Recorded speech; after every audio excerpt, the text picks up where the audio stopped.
दिल्ली में आम आदमी पार्टी के कई नेता घोटाले के आरोप में जेल में बंद हैं। ऐसे में अब केजरीवाल के पास गिने चुने नेता ही बचे हैं। केजरीवाल के लिए मुश्किल ये हो गई है कि अब वो अपने किस भरोसेमंद को मंत्री बनाए नहीं बनाए। मनीष सिसोदिया के जेल जाने के बाद सीएम केजरीवाल ने उनके मंत्रालय को अपने दूसरे नेताओं को सौंप दिया था, लेकिन इस बीच अब केजरीवाल ने एक बार फिर अपने मंत्रालय में बड़ा फेरबदल किया है। देश में चुनावी हलचल के बीच दिल्ली के मुख्यमंत्री अरविंद केजरीवाल ने अपने मंत्रिमंडल में फेरबदल करते हुए मंत्री सौरभ भारद्वाज से जल विभाग वापस ले लिया और आतिशी को सौंप दिया। ऐसे में अब सवाल ये उठ रहा है कि सौरभ भारद्वाज से मंत्रालय वापस क्यों ली गई है। तो इसके पीछे वजह ये बताई जा रही है कि सौरभ भारद्वाज जल बोर्ड की आरओ प्लांट लगाने जैसी अहम योजनाओं को आगे नहीं बढ़ा पा रहे थे। ये भी कहा जा रहा है कि जल बोर्ड आर्थिक तंगी से जूझ रहा है।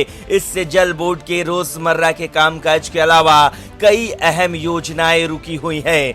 दिल्ली में आरओ प्लांट, ट्यूबवेल लगाने, एसीटीपी का अपग्रेडेशन से लेकर फ्लो मीटर लगाने की सभी योजनाएं समय से पीछे चल रही है।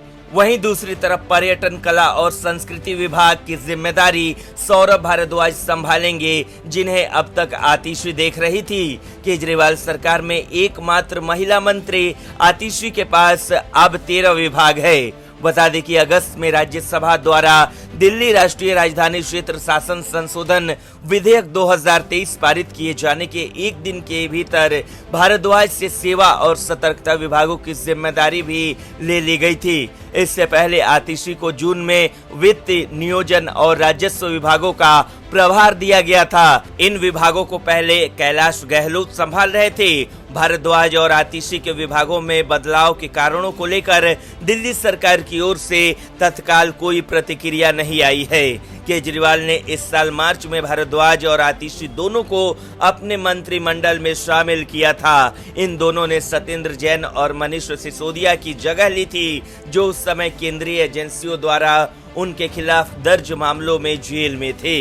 ब्यूरो रिपोर्ट, न्यूज़ चौक।